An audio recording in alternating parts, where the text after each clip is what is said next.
Et si la vraie différence entre un jeune entrepreneur qui échoue et un autre qui construit un empire n'était ni l'argent, ni les contacts, ni même l'idée, mais un seul élément invisible, la science de l'accomplissement. Aujourd'hui, beaucoup de jeunes se lancent dans le business avec de l'énergie, des rêves et des ambitions gigantesques.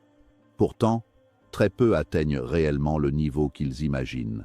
Pourquoi? Parce qu'ils confondent mouvement et progrès. Ils travaillent dur, mais sans direction claire.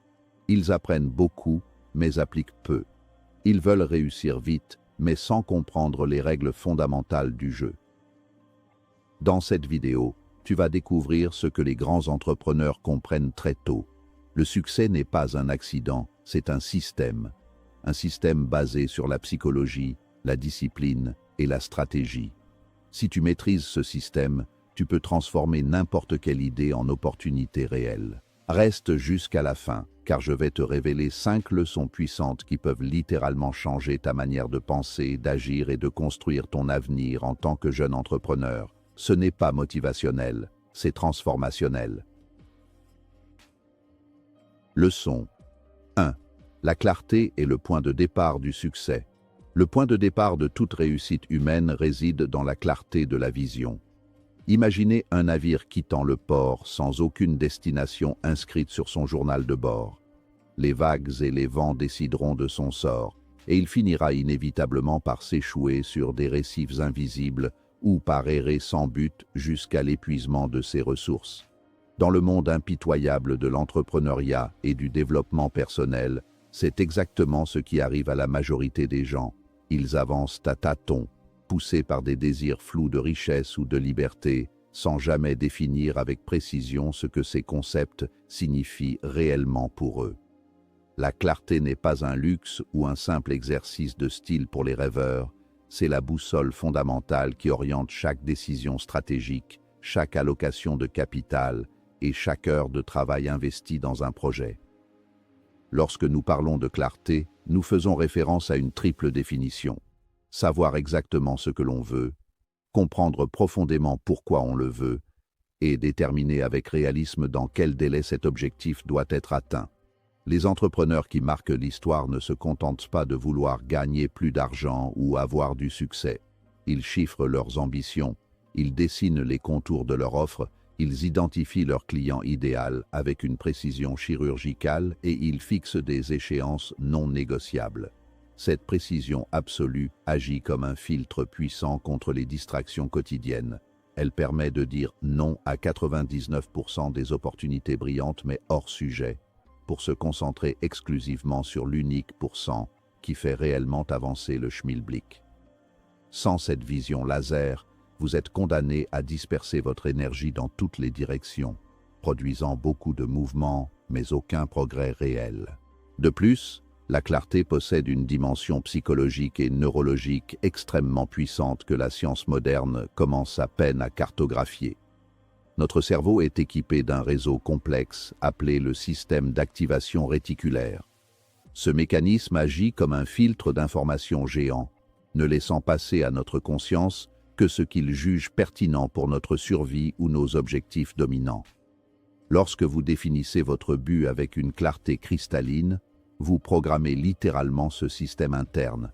Soudainement, des opportunités qui étaient auparavant invisibles apparaissent devant vos yeux. Des solutions à des problèmes complexes émergent pendant votre sommeil et les bonnes personnes semblent être attirées magnétiquement vers votre projet. Ce n'est pas de la magie, c'est de l'alignement neurologique. Vous avez simplement donné à votre esprit conscient et inconscient une cible claire à atteindre. Le pourquoi de votre vision est le carburant émotionnel qui alimente votre clarté lorsque la tempête fait rage. Vouloir réussir pour acheter une belle voiture est rarement une motivation suffisante pour surmonter les nuits blanches, les trahisons commerciales ou les crises de trésorerie qui jalonnent le parcours de tout créateur d'entreprise. En revanche, vouloir réussir pour offrir une sécurité totale à sa famille, pour révolutionner une industrie vieillissante ou pour prouver à soi-même sa propre valeur, crée une réserve d'énergie quasi inépuisable. La clarté sur vos motivations profondes transforme la discipline en une conséquence naturelle plutôt qu'en une torture quotidienne. Vous ne vous forcez plus à travailler dur. Vous êtes aspiré par l'impact que vous voulez générer et par la personne que vous êtes en train de devenir au fil du processus. Enfin, l'élément temporel de la clarté, le fameux « dans quel délai », est ce qui transforme un rêve stérile en un projet concret et mesurable. Un objectif sans date limite n'est rien d'autre qu'un souhait pieux qui sera constamment repoussé au lendemain face aux urgences du présent. En imposant une contrainte de temps, vous forcez votre esprit à trouver des solutions d'efficacité, à déléguer ce qui peut l'être et à éliminer le perfectionnisme paralysant. Le temps devient alors votre allié plutôt que votre ennemi. Les entrepreneurs d'élite découpent leur grande vision décennale en objectifs annuels, puis trimestriels, et enfin en actions quotidiennes.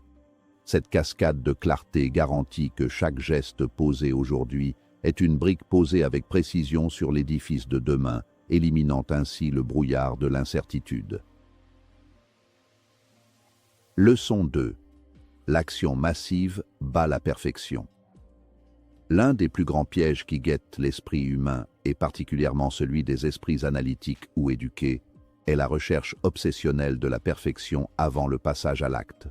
Nous avons été conditionnés par un système scolaire qui punit l'erreur et récompense le sans faute, ce qui nous paralyse au moment de nous lancer dans l'inconnu de l'entrepreneuriat. Attendre que toutes les conditions soient parfaites, que le plan soit infaillible, que le marché soit idéal ou que l'on se sente totalement prêt, est une pure illusion psychologique visant à masquer notre peur de l'échec. La réalité du terrain est radicalement différente des théories enseignées dans les livres. Le monde n'attend pas les parfaits. Il récompense les audacieux qui osent agir malgré l'incertitude et le chaos ambiant. L'action massive et imparfaite possède une vertu magique que la réflexion pure ne pourra jamais égaler. Elle produit du feedback concret en temps réel. Lorsque vous lancez un produit imparfait, que vous passez des appels de vente maladroits, ou que vous publiez du contenu qui n'est pas encore totalement mûri, le marché vous répond immédiatement par des données réelles. Ces données vous indiquent précisément ce qui fonctionne et ce qui doit être corrigé, là où des mois de réflexion solitaire dans votre bureau n'auraient produit que des suppositions erronées. C'est l'itération rapide qui crée l'excellence, pas la préméditation infinie. En agissant massivement, vous multipliez les points de contact avec la réalité, accélérant ainsi votre courbe d'apprentissage de manière exponentielle par rapport à vos concurrents timorés. Il faut comprendre que l'échec n'est pas l'opposé du succès, mais une composante essentielle et indissociable de celui-ci. Chaque rejet, chaque campagne publicitaire ratée, chaque erreur de casting dans votre équipe n'est pas une condamnation de votre valeur personnelle ou de la viabilité de votre projet, mais simplement une information précieuse. Ce sont des ajustements de trajectoire nécessaires. Les entrepreneurs qui réussissent le savent et adoptent une philosophie de résilience active. Ils échouent souvent, mais ils échouent vite et à moindre coût pour pouvoir pivoter rapidement. En normalisant l'erreur comme un simple outil de mesure statistique, vous vous libérez du poids de l'ego et devenez capable de déployer une énergie phénoménale sans craindre le regard des autres. La constance dans l'action massive est le véritable secret des empires qui durent. Il est relativement facile d'avoir un accès de motivation passager et d'abattre une somme de travail colossale pendant 3 jours pour ensuite s'effondrer et ne plus rien faire pendant 2 semaines. Le véritable défi, celui qui sépare les amateurs des professionnels, réside dans la capacité à produire un effort soutenu, jour après jour, même quand l'enthousiasme initial s'est évaporé et que les résultats tardent à se matérialiser. C'est l'effet cumulé de ces actions quotidiennes, bien qu'individuellement modestes ou imparfaites, qui finit par créer une inertie inarrêtable et des résultats spectaculaires sur le long terme que les observateurs extérieurs qualifieront faussement de chance. Pour intégrer pleinement cette leçon, il faut développer une tolérance élevée à l'inconfort et au ridicule temporaire. Accepter de ne pas être le meilleur au début, accepter de bégayer lors de ses premières présentations ou de vendre un produit qui comporte encore des défauts mineurs est le prix d'entrée pour accéder à la maîtrise future. L'action massive nettoie l'esprit de ses doutes et de ses angoisses par le simple mouvement mécanique. Là où la stagnation nourrit la peur et l'overthinking, le mouvement génère de la confiance et de la clarté. Cessez de peaufiner indéfiniment vos plans secrets dans l'ombre. Jetez-vous dans l'arène, agissez avec force et laissez le marché sculpter la perfection de votre offre à travers vos actions répétées. Leçon 3. Ton identité contrôle tes résultats. La plupart des gens abordent le changement et la réussite à l'envers. Ils se concentrent sur ce qu'ils veulent avoir, de l'argent, un statut, une belle silhouette, puis sur ce qu'ils doivent faire pour l'obtenir, en espérant que cela changera enfin qui ils sont. C'est une erreur stratégique fondamentale. La vérité immuable de la psychologie humaine est que vos résultats extérieurs ne dépasseront jamais, sur la durée, le niveau de votre thermostat d'identité intérieure. Vous n'obtenez pas dans la vie ce que vous désirez ardemment ou ce que vous écrivez sur vos tableaux de visualisation. Vous obtenez strictement ce que vous êtes intimement convaincu de mériter, ce qui correspond à votre image subconsciente de vous-même. L'identité humaine fonctionne comme un mécanisme d'autorégulation extrêmement puissant, comparable au pilote automatique d'un avion de ligne. Si vous vous considérez inconsciemment comme une personne qui gagne modestement sa vie ou qui finit toujours par échouer près du but, toute tentative consciente de gagner beaucoup d'argent par le travail acharné sera sabotée par votre propre esprit dès que vous dépasserez votre zone de confort thermique financière.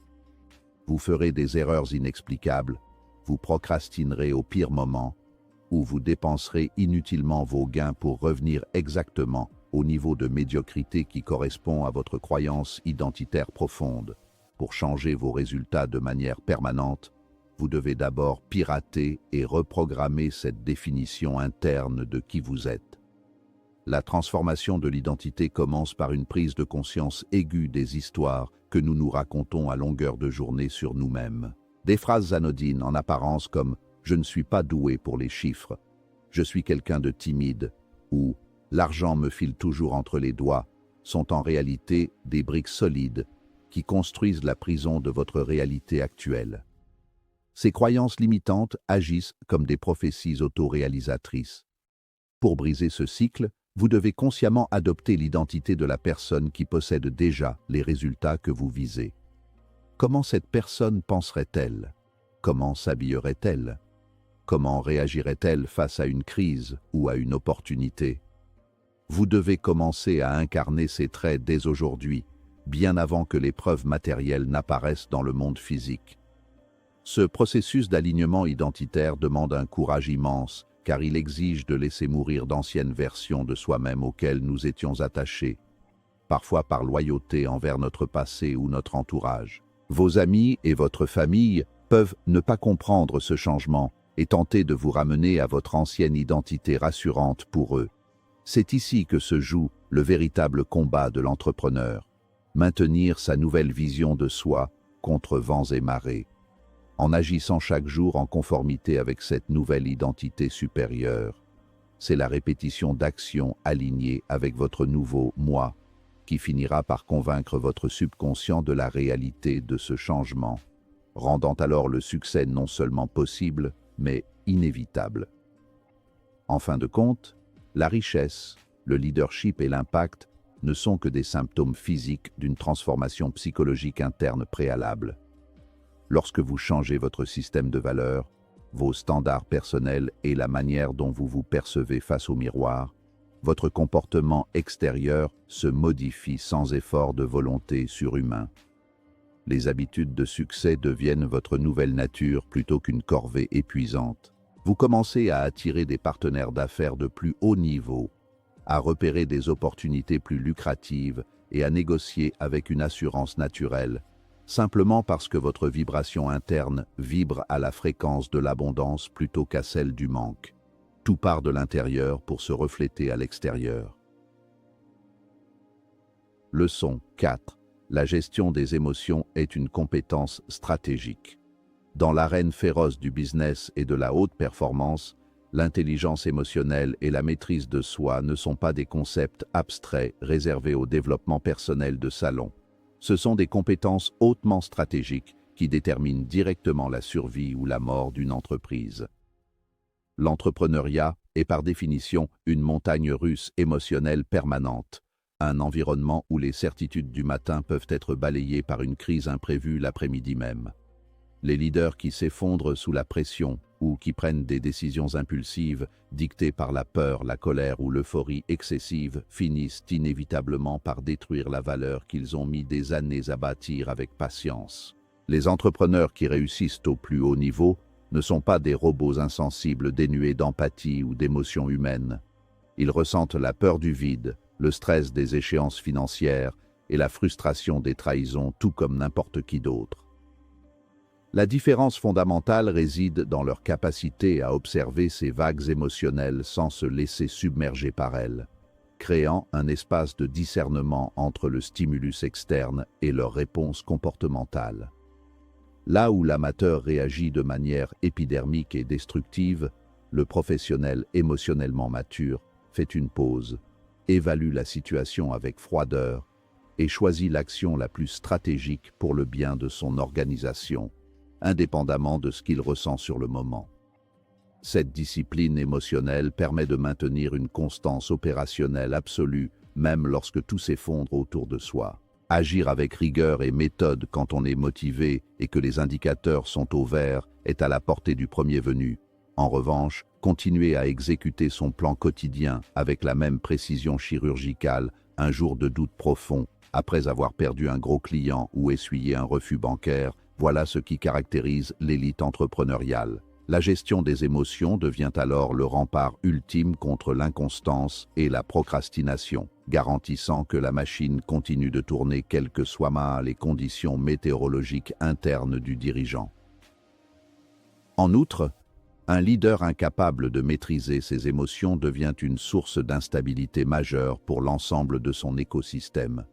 Les employés, les investisseurs et les partenaires commerciaux sont extrêmement sensibles à l'état émotionnel du capitaine du navire. Si vous projetez de l'anxiété, de l'indécision ou de l'agressivité au moindre accroc, vous briserez la confiance de vos équipes, étoufferez l'innovation par la peur de l'erreur et ferez fuir les talents vers des cieux plus sereins.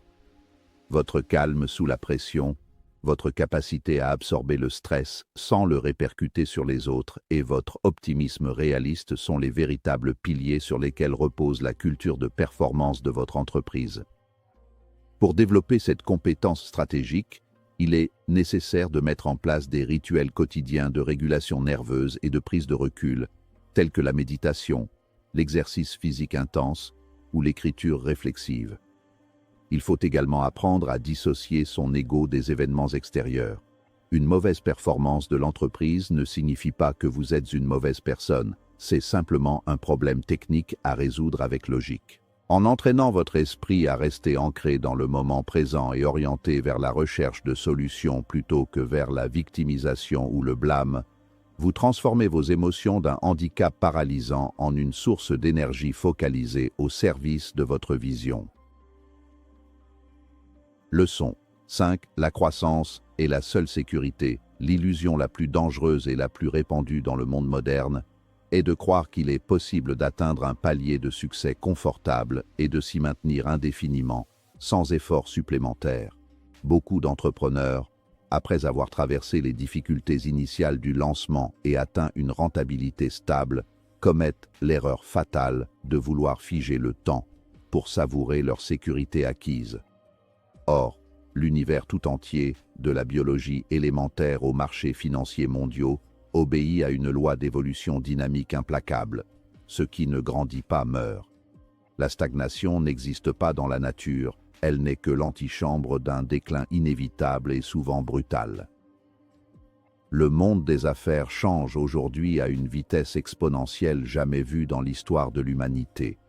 Les technologies émergentes comme l'intelligence artificielle, les bouleversements géopolitiques imprévisibles, les crises climatiques et les modifications ultra-rapides des comportements de consommation font que les modèles économiques d'hier deviennent obsolètes en quelques mois à peine. Ceux qui choisissent de s'asseoir sur leur laurier en appliquant les recettes qui ont fait leur succès passé sont condamnés à disparaître, balayés par des concurrents plus agiles ou par des ruptures technologiques qu'ils n'auront pas vues venir. Votre seule véritable sécurité réside dans votre capacité à croître plus vite que le rythme du changement extérieur. Adopter la croissance comme unique stratégie de survie implique de cultiver un état d'esprit d'étudiant perpétuel. Les entrepreneurs qui dominent durablement leur marché ne cessent jamais d'apprendre, de lire, de se faire coacher et de remettre en question leurs propres certitudes avec une humilité intellectuelle profonde. Ils considèrent leur entreprise non pas comme une vache à lait statique dont il faut extraire les dividendes, mais comme un organisme vivant qui doit constamment s'adapter, innover et explorer de nouveaux territoires pour rester pertinent. Cette quête permanente d'évolution personnelle et professionnelle crée une barrière à l'entrée insurmontable pour les imitateurs paresseux qui cherchent la facilité. Cette philosophie exige également de réinvestir massivement et continuellement ses profits et son énergie dans le développement de nouvelles compétences, de nouvelles technologies et dans l'amélioration de l'expérience client. La complaisance est le poison le plus toxique pour une organisation florissante. Elle engendre la lourdeur bureaucratique, l'arrogance face aux petits concurrents émergents et la perte du sens de l'urgence qui avait pourtant fait votre force à vos débuts. Pour rester au sommet, vous devez conserver l'esprit du premier jour, cette faim dévorante d'apprendre et de conquérir, combinée aux ressources et à la sagesse que vous confère votre position actuelle. En définitive, comprendre que la croissance est la seule sécurité transforme radicalement votre rapport au risque et à l'inconfort. Vous ne cherchez plus à éviter le changement ou à protéger jalousement vos acquis contre les menaces extérieures. Vous accueillez le chaos ambiant comme un formidable terreau d'opportunités pour creuser l'écart avec ceux qui ont peur. Vous devenez proactif plutôt que réactif. En faisant de l'apprentissage continu et de l'adaptation l'ADN même de votre vie et de votre entreprise, vous vous assurez non seulement de survivre à toutes les tempêtes économiques à venir, mais surtout de prospérer en dictant vous-même les nouvelles règles du jeu sur votre marché. Au final, la science de l'accomplissement pour les jeunes entrepreneurs repose sur une vérité simple mais puissante. Le succès n'est pas réservé à quelques privilégiés. Il est construit par ceux qui comprennent les règles du jeu et qui les appliquent chaque jour. Tu n'as pas besoin d'être le plus intelligent, ni le mieux connecté. Tu as besoin d'être clair, discipliné et constant. Chaque grande entreprise, chaque succès visible aujourd'hui, a commencé par une décision invisible, celle de ne pas abandonner. Si tu appliques ces 5 leçons, clarté, action massive, identité, contrôle émotionnel et croissance continue, tu ne verras plus le business de la même manière. Tu ne réagiras plus aux difficultés comme avant. Tu commenceras à penser comme un bâtisseur, pas comme un spectateur. Rappelle-toi, la réussite n'est pas un événement magique, c'est une accumulation de décisions intelligentes répétées dans le temps. Alors pose-toi cette question maintenant. Est-ce que tu es en train de rêver ta vie ou de la construire réellement? Parce que la différence entre les deux commence aujourd'hui avec ce que tu choisis de faire après cette vidéo.